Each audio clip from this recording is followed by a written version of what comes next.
Hello friends, तो कैसे हैं आप लोग। आशा करता हूं आप लोग ठीक होंगे। दोस्तों, जैसा कि आप लोगों को पता है, यूपी ट्रिपल एससी की कुछ परीक्षाएं हैं जो अब जल्दी ही होने वाली हैं। जैसे लेखपाल की मुख्य परीक्षा हो चाहे पेट की परीक्षा हो, परीक्षाएं जल्दी होनी, उसी को ध्यान में रखते हुए मैं प्रैक्टिस सेट सॉल्व करा रहा हूँ। 1000 प्लस प्रश्नों का टारगेट है, जिसमें से पहला सेट हम लोगों ने सॉल्व कर लिया। आज हम लोग दूसरा सेट सॉल्व करेंगे। उत्तर प्रदेश से संबंधित जितने जीके के जितने भी क्वेश्चंस बन सकते हैं, पूरा उत्तर प्रदेश से संबंधित जो भी प्रश्न होंगे उसको हम लोग सॉल्व करेंगे। और उत्तर प्रदेश से रिलेटेड जो करंट अफेयर है, जो आने वाली परीक्षा की दृष्टि से काफ़ी ज़्यादा महत्वपूर्ण है, जो पूछे जाने की संभावना जिनकी काफ़ी प्रबल है, उनको हम सॉल्व करेंगे। जैसा कि अगर आप मेरा पहले से प्रैक्टिस सेट सॉल्व करेंगे तो आपको पता होगा कि मैं उन्हीं प्रश्नों को सम्मिलित करता हूं जो या तो प्रीवियस परीक्षा में आए हुए होंगे या आने वाली परीक्षा की दृष्टि से काफ़ी ज़्यादा इंपॉर्टेंट होंगे। उत्तर प्रदेश से रिलेटेड इसमें पूरा करंट अफेयर आपको मिलेगा और उत्तर प्रदेश से रिलेटेड आपको जीके मिलेगा। तो बिना समय गवाए शुरू करते हैं। तो पहले आज हम लोग, जैसा कि आपको स्क्रीन पर दिख रहा होगा, सेट नंबर दूसरा है। ठीक, पहला सेट आप चैनल पर जाकर देख लीजिएगा और क्वेश्चन देखेंगे, आपको लगेगा हाँ सर क्वेश्चन बड़े अच्छे चुन के लाते हैं, ठीक है ना। और जितने क्वेश्चन मैं सॉल्व करवा रहा हूँ उसमें से आपको कितने क्वेश्चनों के पहले से उत्तर पता थे वो जरूर कमेंट बॉक्स में लिखिएगा, जिससे मुझे कुछ आइडिया मिलता है कि हाँ आपकी तैयारी का स्तर क्या चल रहा है। ठीक है, और क्वेश्चन अगर ज़्यादा टफ लग रहे हों तो इसके लिए हताश ना होइएगा। अगर क्वेश्चन टफ है तो मैंने उसको पढ़ाया, उसके बारे में उसके माध्यम से और भी जानकारी दी, तो आपकी तैयारी और बढ़ेगी। ठीक है ना। ये ना सोचिएगा कि आपको 22, 23, 25 जो भी क्वेश्चन मैं सॉल्व कराता हूँ उससे 5 ही 4 क्वेश्चन सॉल्व हो रहे हैं। आपको हर वीडियो में 22-23 क्वेश्चन नए पता चल रहे हैं। ठीक है, तो बिल्कुल मोटिवेट होके पूरे दम से चलिए इस सेट को फिर से सॉल्व करते हैं। ये सेट नंबर 2 है। पहला सेट आप वीडियो चैनल पर जाके देख लीजिएगा। तो 24वां क्वेश्चन है। पिछले 23 क्वेश्चन हम लोगों ने पिछले सेट में सॉल्व किया था। तो यूपी में डीजी शक्ति पोर्टल को किस उद्देश्य से लॉन्च किया गया। देखिए क्वेश्चन का लेवल देखिए, एक तो उत्तर प्रदेश संबंधित हो गया, जीके हो गया, ठीक, करंट से रिलेटेड हो गया, पेट हो चाहे लेखपाल हो या यूपी ट्रिपल एससी की और कोई आने वाली परीक्षा हो, सबके लिए महत्वपूर्ण है। इसी टाइप के मैं क्वेश्चन आपके लिए लेके आ रहा हूँ, ठीक है ना। और आज के लिए यही प्रश्न पूछे भी जा रहे हैं। ठीक, तो क्या है, उत्तर प्रदेश में डीजी शक्ति पोर्टल अभी लॉन्च किया गया है। किस उद्देश्य से लॉन्च किया गया है, तो इसका उत्तर क्या होगा, फ्री लैपटॉप और टैबलेट वितरण हेतु। ऑप्शन ए इसका सही उत्तर हो जाएगा। ठीक है ना। जो वर्तमान गवर्नमेंट है, योगी गवर्नमेंट है, योगी जी की गवर्नमेंट है, वो फ्री लैपटॉप और टैबलेट वितरण कर किसको देंगे फ्री लैपटॉप, जो स्नातक, जो ग्रेजुएट होंगे, तकनीकी शिक्षा में बीटेक किया होगा, पॉलिटेक्निक या चिकित्सा मतलब शिक्षा में या कौशल विकास से जुड़े 60 लाख से 1 करोड़ छात्र, लगभग एक आइडिया लगाया गया है 60 लाख से 1 करोड़ छात्रों को टैबलेट या स्मार्टफोन बांटा जाएगा। इस पोर्टल के माध्यम से बांटा जाएगा। यह प्रक्रिया जैम पोर्टल के माध्यम से पूरी की जाएगी। ये कौन सा पोर्टल कहलाएगा, डीजी शक्ति पोर्टल। इसके माध्यम से काफी इंपॉर्टेंट है, ध्यान रखिएगा, आने वाली परीक्षा सभी परीक्षाओं के लिए इंपॉर्टेंट है। ठीक है, अगला प्रश्न देखिए, उत्तर प्रदेश में मंडलों की संख्या कितनी। काफी आसान प्रश्न है, आप में से अधिकतर लोगों को पता होगा, नहीं पता होगा अभी पता चल जाएगा। तो उत्तर प्रदेश में मंडलों की संख्या कितनी है, 18 है। ऑप्शन बी इसका सही उत्तर हो जाएगा। ठीक है दोस्तों, आपको इनमें से कितने प्रश्न पहले से पता थे इसको कमेंट बॉक्स में जरूर लिखिएगा। इससे मुझे थोड़ी सी वो मतलब कि अंदर से वो मोटिवेट मैं होता हूँ कि हाँ इतने बच्चे सॉल्व कर रहे हैं, आपके इतने इतने क्वेश्चन सॉल्व हो रहे हैं और मुझे भी मोटिवेशन मिलता है। ठीक है, तो जितने क्वेश्चन आपके सही हो रहे हैं वो कमेंट बॉक्स में जरूर लिखिएगा। ठीक, चलिए अगला प्रश्न देखते हैं। गोंडा, जैसा कि आपको पता है उत्तर प्रदेश पे गोंडा जनपद है। गोंडा जनपद में मुख्यमंत्री योगी आदित्यनाथ ने एशिया के सबसे बड़े किस प्लांट का शिलान्यास किया गया है। एशिया का सबसे बड़ा प्लांट है, जब एशिया का सबसे बड़ा प्लांट है वो भी उत्तर प्रदेश राज्य में गोरखपुर गोंडा जनपद में हो रहा है, तो कितना इंपॉर्टेंट है एग्जाम की दृष्टि से आप समझ रहे हैं। तो ये मैं आपको बता दे रहा हूँ, एथेनॉल।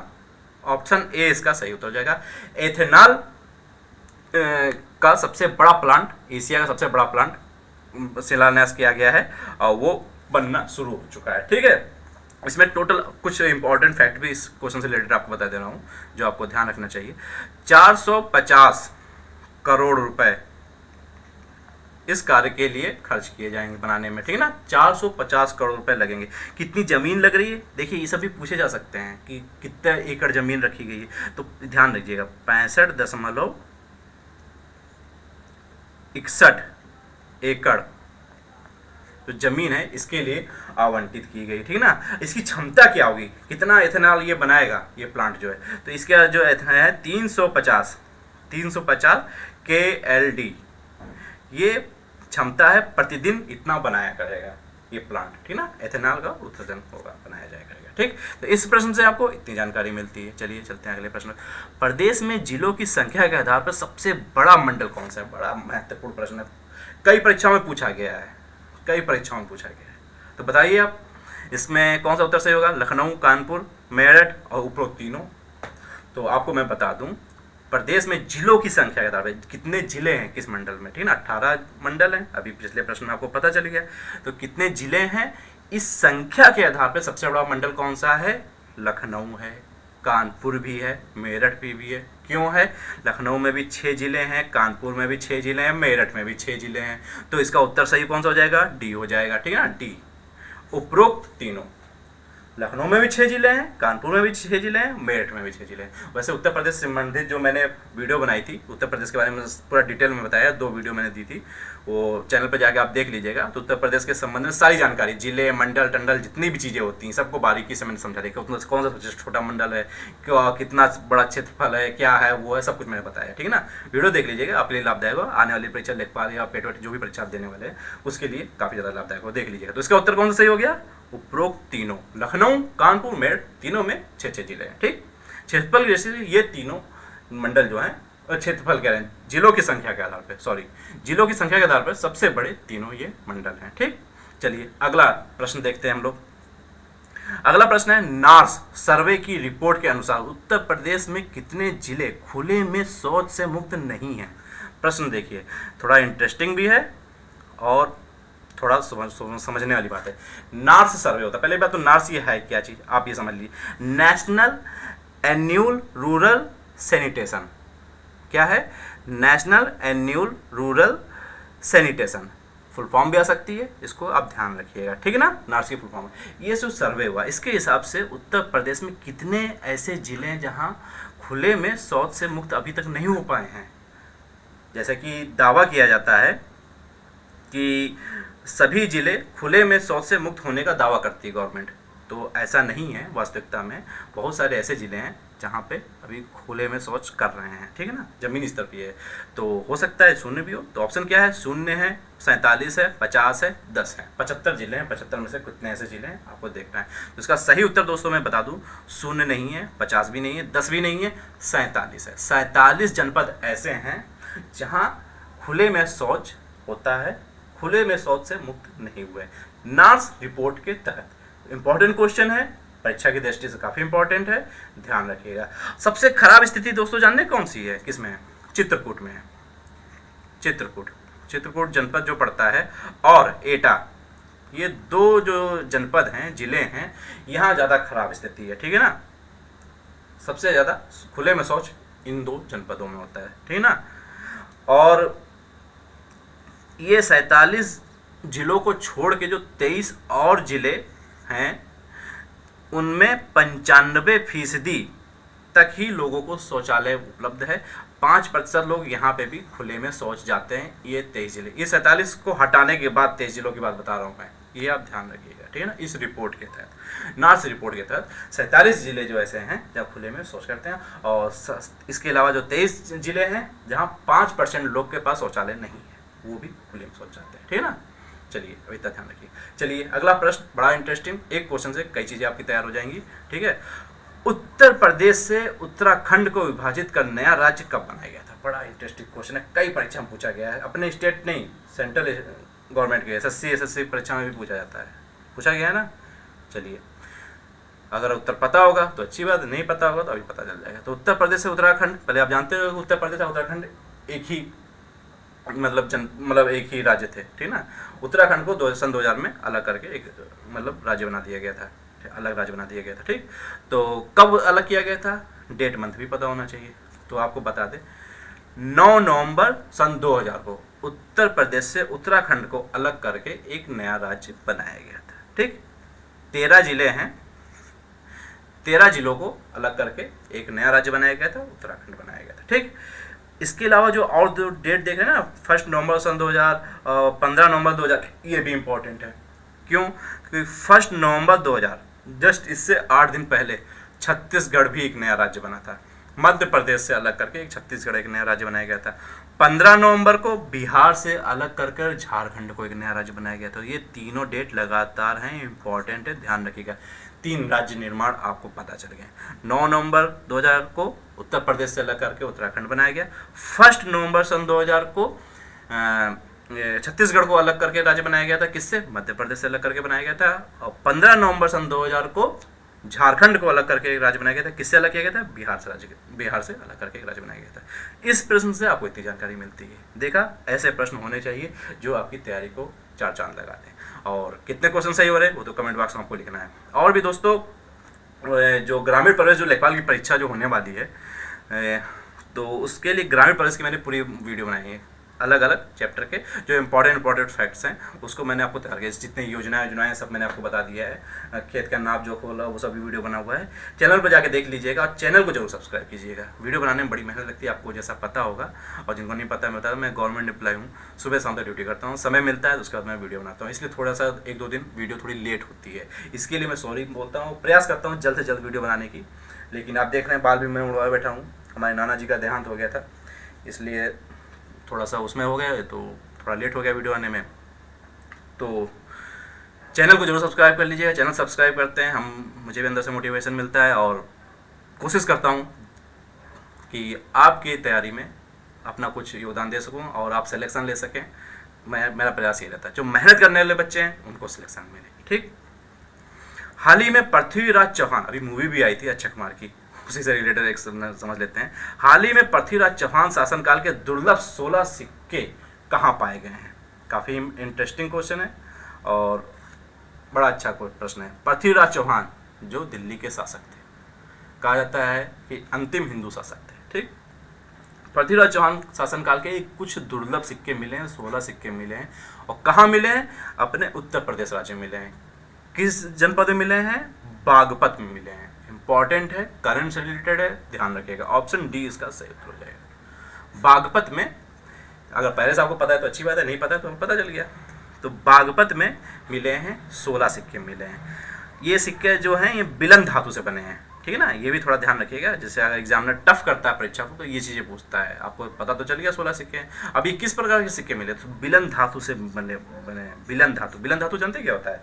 जो चांदी और तांबे को एक मात्रा में मिलाया जाता है, उसके बाद वो उसको बिलन धातु कहते हैं। बिलन धातु से ये सिक्के 16 सिक्के मिले हैं, चांदी और तांबे से मिलकर बने हैं, कुल मिला के बिलन धातु। ठीक है ना।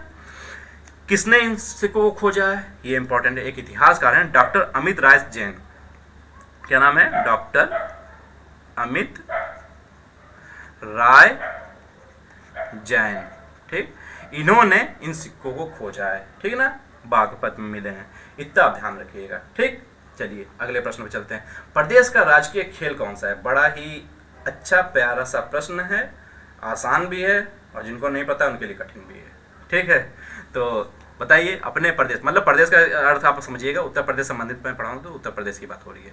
उत्तर प्रदेश राज्य का राजकीय खेल कौन सा है? क्रिकेट है, हॉकी है, फुटबॉल है, कबड्डी है। क्रिकेट तो अपने इंडिया में बहुत फेमस है लेकिन राष्ट्रीय खेल नहीं है, आपको भी पता होगा।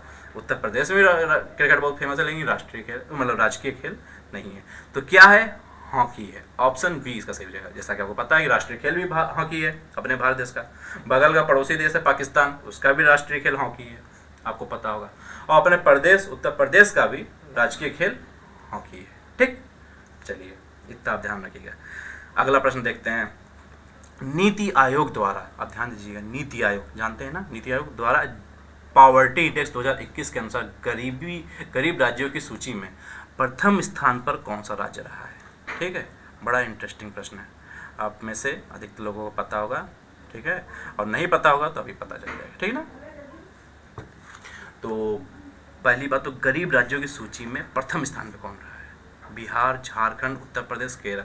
देखिए आपको सक जाएगा बिहार पे, झारखंड पे भी जा सकता है, उत्तर प्रदेश भी जा सकता है, क्योंकि तीनों राज्य ऐसे हैं जो काफ़ी पिछड़े हुए हैं। ठीक, लेकिन सबसे संख्या के आधार पर, सबसे ज़्यादा गरीबों की संख्या के आधार पर उत्तर प्रदेश जो है वो प्रथम स्थान पर रहा है।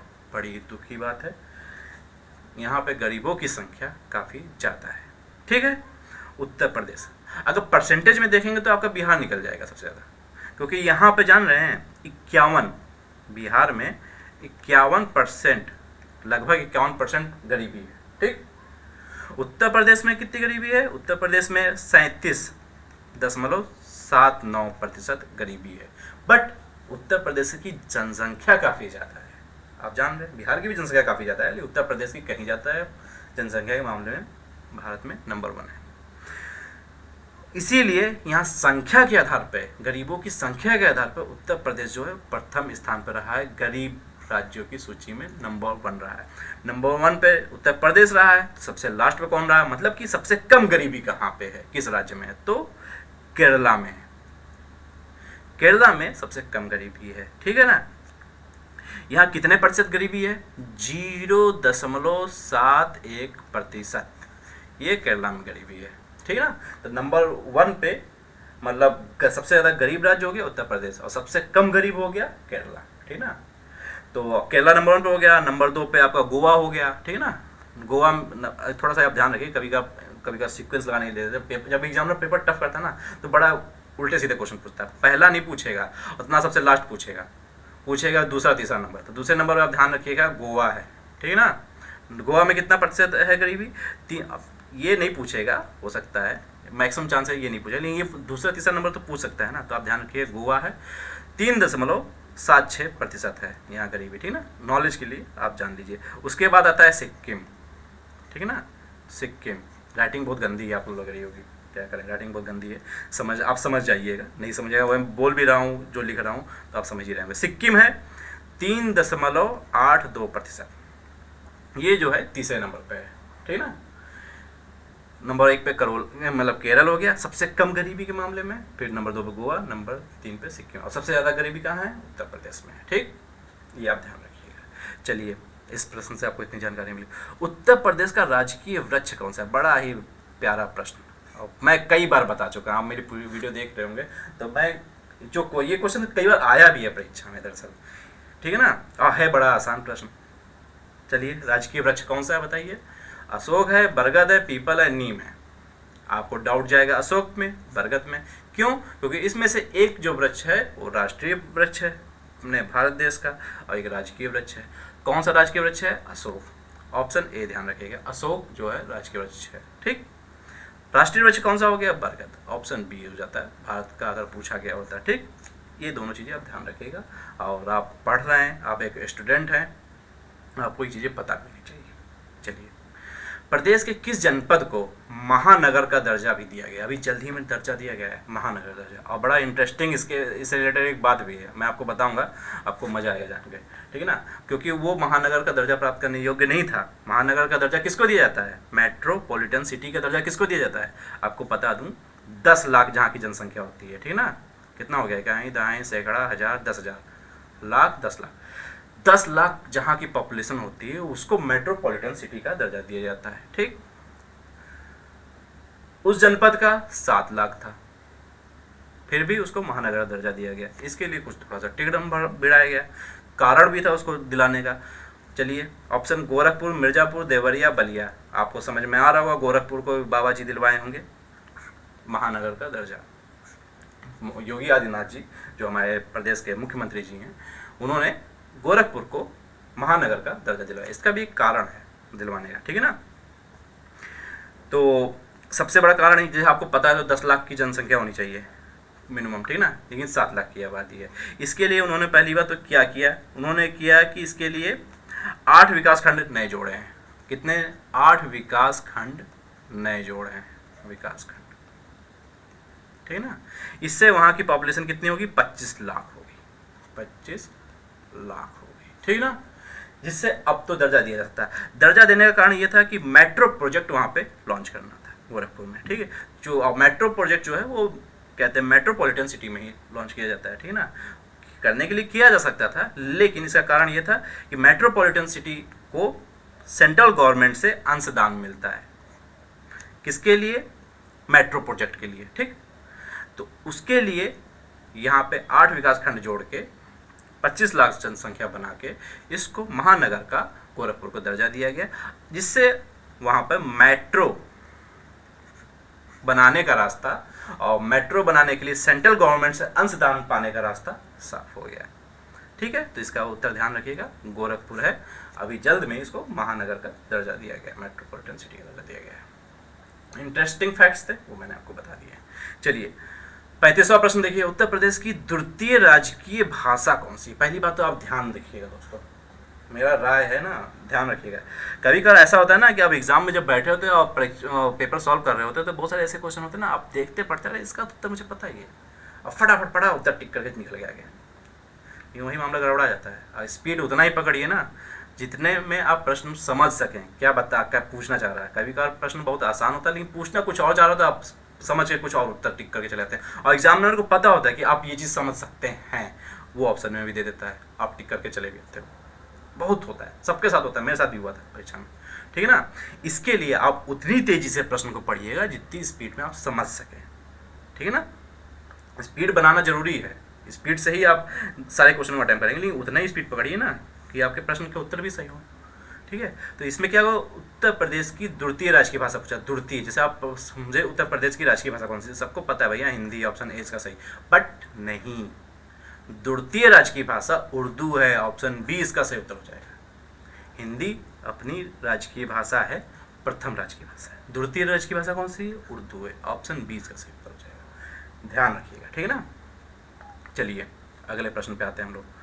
अगला प्रश्न क्या कह रहा है, बेस्ट मेडिकल हॉस्पिटल के सर्वे में, बेस्ट मेडिकल हॉस्पिटल के सर्वे में प्रदेश का SGPGI देश भर में किस स्थान पर है। पहली बात तो SGPGI के फुल फॉर्म को पता होगा, संजय गांधी आयुर्विज्ञान संस्थान, ध्यान रखिएगा, ठीक है ना, संजय गांधी आयुर्विज्ञान संस्थान।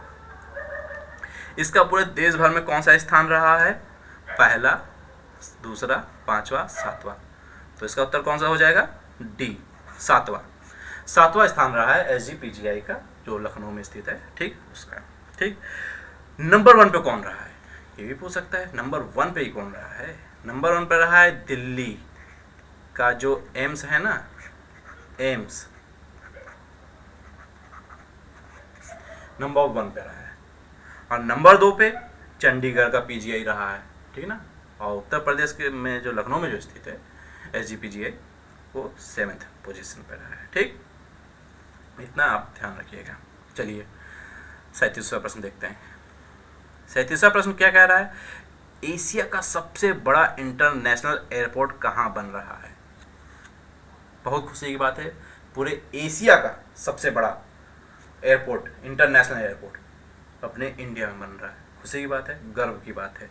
इसका उत्तर पता चल जाए तो और भी अच्छी बात है, क्योंकि एग्जाम में अगर प्रश्न आता है तो आपका सही हो जाएगा। दिल्ली, नोएडा, चेन्नई, भोपाल, तो ये नोएडा में बन रहा है। एक तो सब एशिया का सबसे बड़ा इंटरनेशनल एयरपोर्ट बन रहा है अपने भारत में, सबसे अच्छी बात, और वो भी अपने प्रदेश में बन रहा है, उत्तर प्रदेश में, ये और भी अच्छी बात। ये नोएडा में बन रहा है, एशिया का सबसे बड़ा इंटरनेशनल एयरपोर्ट बन रहा है, ठीक है ना। आपको बता दी ये भारत का पहला प्रदूषण मुक्त एयरपोर्ट बन रहा है। क्या प्रदूषण, देखिए ये सब चीज़ें फैक्ट होती हैं, यही सब पूछता है परीक्षा में, कभी कभी एग्जामिनर टफ करता है परीक्षा, मैं बार बार कहता हूँ, ध्यान रखिएगा। सब भारत का पहला प्रदूषण मुक्त एयरपोर्ट जो बन रहा है नोएडा में बन रहा है, ठीक। और तो ये ध्यान रखिए एशिया का सबसे बड़ा इंटरनेशनल एयरपोर्ट है, और दुनिया का ये 5वां सबसे बड़ा एयरपोर्ट बन रहा है, 5th नंबर पे है, ठीक। ये भी पूरे दुनिया का 5th नंबर पे है, और अपने एशिया महाद्वीप में ये 1st नंबर पे है, ठीक। और ये कब से चालू हो जाएगा, ये सन 2024 को अनुमान लगाया जा रहा है, 2024 तक ये चालू हो जाएगा, 2024 तक ये इंटरनेशनल एयरपोर्ट चालू हो जाएगा। और इसका शिलान्यास हमारे देश के प्रधानमंत्री श्री नरेंद्र मोदी जी ने किया है, ये भी आप ध्यान रखिएगा। अगर ये भी प्रश्न पूछ लेता है कि किसने शिलान्यास किया है, ठीक है ना, तो आप जैसे मुख्यमंत्री का नाम होगा, और उड्डयन मंत्री का भी नाम हो सकता है, और कहते हैं प्रधानमंत्री का भी नाम हो, राष्ट्रपति का नाम हो, तो आप ध्यान रखिएगा किसने किया, प्रधानमंत्री श्री नरेंद्र मोदी जी ने इसका उद्घाटन किया है, ठीक है, शिलान्यास किया। प्रदेश में जिलों की संख्या कितनी, बहुत आसान, आप में से अधिकतर को पता होगा, कितने हैं, 70, 75, 80, 85, तो 75 जिले हैं। अभी मैंने बताया था 18 मंडल हैं, है ना। सबसे बड़े मंडल कौन कौन से हैं, 3 मंडल मैंने बताए थे, लखनऊ, मेरठ, कानपुर, 3 मंडलों के 6 जिले हैं। और टोटल प्रदेश में जिले कितने हैं, प्रदेश मतलब अपने उत्तर प्रदेश में कितने जिलों की संख्या है, टोटल 75 जिले हैं। ऑप्शन बी इसका सही उत्तर हो जाएगा, ठीक ना। चलिए अगला प्रश्न देखते हैं हम लोग। भारतीय पुलिस फाउंडेशन द्वारा किए गए सर्वेक्षण 2021 में किस राज्य को पहला स्थान मिला है। बड़ा अच्छा प्रश्न है, इंटरेस्टिंग प्रश्न है। तो इसको क्या कहते हैं, इसको शॉर्ट में कहते हैं IPF, ठीक है ना, भारतीय police foundation, Indian police foundation, IPF का फुल फॉर्म पूछ सकता है, तो आपको ये ध्यान रखना है, ठीक है ना। IPF का फुल फॉर्म क्या हो जाएगा, इंडियन पुलिस फाउंडेशन। अब ये सर्वेक्षण इसने किया था सन 2021 में, और किस राज्य को पहला स्थान दिया है, ये इंपॉर्टेंट है। तो आंध्र प्रदेश, तेलंगाना, असम, उत्तर प्रदेश। आप में से अधिकतर लोगों का ये उत्तर गलत होगा, क्यों? क्योंकि मैं उत्तर प्रदेश के बारे में पढ़ा रहा हूँ, आप उत्तर करेंगे टिक उत्तर प्रदेश को, ऑप्शन डी, जबकि ये गलत है, इसलिए बता रहा हूँ। नंबर 1 पे है आंध्र प्रदेश, ऑप्शन ए इसका सही हो जाएगा, ठीक है ना। आंध्र प्रदेश की पुलिस को पहला स्थान प्राप्त हुआ। ये पुलिस से रिलेटेड है, क्या क्षमता है और जनता में क्या विश्वास है पुलिस के प्रति, इसके आधार पर ये सर्वेक्षण किया गया है, ठीक है ना। तो आंध्र प्रदेश जो पुलिस है इस मामले में नंबर 1 पे आई है। नंबर 2 पे कौन सा है, तेलंगाना पुलिस है, ऑप्शन बी हो गया, ठीक। नंबर 3 पे कौन सा है, असम हो गया, ऑप्शन सी, ठीक। सबसे लास्ट कौन है, अपना उत्तर प्रदेश, ऑप्शन डी। उत्तर प्रदेश अकेला ही नहीं है, बिहार और उत्तर प्रदेश दोनों राज्यों को संवेदनशील श्रेणी में रखा गया है कि यहाँ की पुलिस को सबसे लास्ट पोजीशन मिली है पुलिस व्यवस्था, ठीक है ना। यहाँ की जनता को पुलिस पे विश्वास नहीं है, सर्वेक्षण में क्षमता भी मूल्य कम बताया गया, ठीक है ना। तेलंगाना दूसरे पे, असम नंबर 3 पे हो गया, केरल, गुजरात, दिल्ली ये चौथे, पांचवें, छठे क्रम है, ठीक है ना। उससे उतना इंपॉर्टेंट नहीं, सब नहीं पूछता है। सबसे लास्ट पोजीशन पूछेगा उत्तर प्रदेश, क्योंकि अपने जनपद का पूछेगा। उत्तर प्रदेश को अंतिम स्थान प्राप्त हुआ है, ये आपको ध्यान रखना, ठीक है ना। संवेदनशीलता की श्रेणी में बिहार और उत्तर प्रदेश को रखा गया है, नंबर 1 पे आंध्र प्रदेश रखा है, ठीक। ये आपका ध्यान रखिए। किसके सर्वेक्षण किया था, IPF ने किया था, भारतीय पुलिस फाउंडेशन ने किया था। चलिए, केंद्र के स्वच्छ सर्वेक्षण 2021 के अनुसार प्रदेश का सबसे स्वच्छ शहर कौन सा है। अच्छा प्रश्न है, इससे रिलेटेड कई बार प्रश्न भी आया है कि भारत में सबसे मतलब स्वच्छ मतलब कौन है, तो ये भी पूछता है। तो आप तो जानते हैं मध्य प्रदेश का इंदौर जो है, ये लगातार पांचवी बार भी सबसे स्वच्छ शहर का दर्जा दिया गया है। कहाँ पे, ये मध्य प्रदेश में इंदौर है, आप में से अधिकतर को पता होगा। 5वीं बार सबसे स्वच्छ शहर इसको घोषित किया गया इंदौर को। चलिए, प्रदेश का कौन सा है सबसे स्वच्छ शहर है, तो आपको बता दें लखनऊ है, ऑप्शन ए इसका सही हो जाए। लखनऊ को सबसे स्वच्छ शहर का दर्जा दिया गया है प्रदेश के अंदर। इसका पूरे भारत में कौन सा स्थान है, तो भारत में इसका 12वां स्थान है, पूरे देश में इसका 12वां स्थान है, ठीक है ना। उत्तर प्रदेश का कोई भी जनपद जो स्वच्छ शहर की श्रेणी में जो रैंकिंग बनती है उसमें 12वें स्थान पे अपना लखनऊ आया है, ठीक है ना। इतना आप ध्यान रखिएगा दोस्तों, ठीक। चलिए अगला प्रश्न देखते हैं। स्वच्छ सर्वेक्षण रैंकिंग 2021 में राज्यों की श्रेणी में उत्तर प्रदेश किस स्थान पे रहा है, पहला, दूसरा, छठा या 7वां। तो स्वच्छ सर्वेक्षण रैंकिंग 2021 में राज्यों की श्रेणी में उत्तर प्रदेश जो रहा है वो 6ठे स्थान पर रहा है, ऑप्शन सी इसका सही उत्तर हो जाएगा, ठीक। सबसे अच्छा, चलो अच्छा, उत्तर प्रदेश तो 6ठे स्थान पर हो गया। नंबर 1 पे कौन सा राज्य रहा है, पूछेगा परीक्षा में, पूछ भी सकता है। तो नंबर 1 पे जो रहा है आपका छत्तीसगढ़ रहा है, ठीक ना। ये ऑल ओवर जो, जैसे वो तो शहर मैंने बताया था, अभी इंदौर नंबर 1 पे है, ठीक ना। और पूरे राज्य का जो एक एवरेज निकाला जाता है तो सबसे उसमें बता रहा हूँ मैं, छत्तीसगढ़ है, ठीक ना।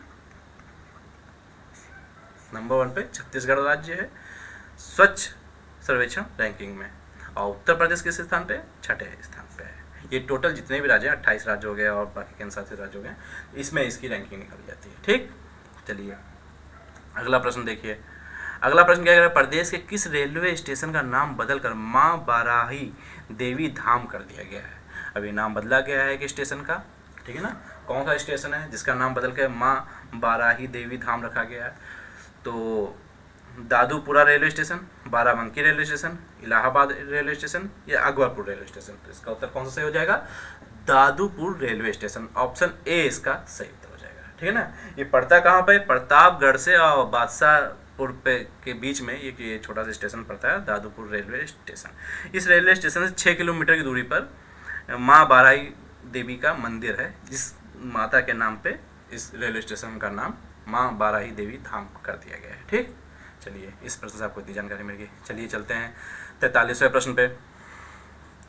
43वां प्रश्न क्या कह रहा है, झांसी में कितने मेगावाट के अल्ट्रा मेगा सोलर पार्क का निर्माण हो रहा है, ठीक। बड़ा अच्छा प्रश्न है, झांसी में हो रहा है, ये आप ध्यान रखिएगा, ठीक ना। अल्ट्रा मेगा सोलर पार्क, ये आप ध्यान रखिएगा, सोलर पार्क का उद्घाटन किया गया है। 600 मेगावाट, ऑप्शन ए इसका सही उत्तर हो जाएगा। 600 मेगावाट का हो रहा है, ठीक है ना। आपको और भी बता दें, जानकारी दे दें, एक ललितपुर वहाँ पड़ता है पड़ोस में, ठीक है ना, ललितपुर वहाँ भी हो रहा है। चित्रकूट हो गया, चित्रकूट हो गया, वहाँ पे हो रहा है। ललितपुर में भी 600 मेगावाट का उद्घाटन किया गया सोलर पार्क का, ठीक। चित्रकूट में 800 मेगावाट का, ये ध्यान रखिएगा, ये सब मैं आपको बता दे रहा हूँ, मेगावाट का, ठीक है ना, सॉरी मेगावाट। तो ये 3 जो जनपद हैं वहाँ पे अल्ट्रा मेगा सोलर पार्क का उद्घाटन किया गया है। 600 मेगावाट का झांसी में हुआ है, 600 मेगावाट का ललितपुर में हुआ, और चित्रकूट में 800 मेगावाट का हुआ है। बहुत इंपॉर्टेंट प्रश्न है, आप सभी ध्यान रखिएगा, परीक्षा की दृष्टि से काफ़ी ज़्यादा इंपॉर्टेंट है, ठीक। चलिए, और इसका शिलान्यास किसने किया है, ये भी पूछ सकता है। श्री नरेंद्र मोदी जी ने, प्रधानमंत्री जी ने इसका शिलान्यास किया है। झांसी में किया था और ललितपुर या चित्रकूट तीनों का हुआ है, तीनों में शुरुआत हो गया है बनना, शिलान्यास हो चुका है, बनना शुरू हो चुका है कुल मिला के। चलिए, प्रदेश के किस जनपद में अटल एकता पार्क का प्रधानमंत्री द्वारा लोकार्पण किया गया है। अटल एकता पार्क बनाया गया है, कहाँ पे बनाया गया है, ये बनाया गया है झांसी, ललितपुर, कानपुर नगर, लखनऊ में से झांसी में बनाया गया है। ऑप्शन ए इसका सही उत्तर हो जाएगा। क्या, हाँ, झांसी में बनाया जाएगा, ठीक है ना।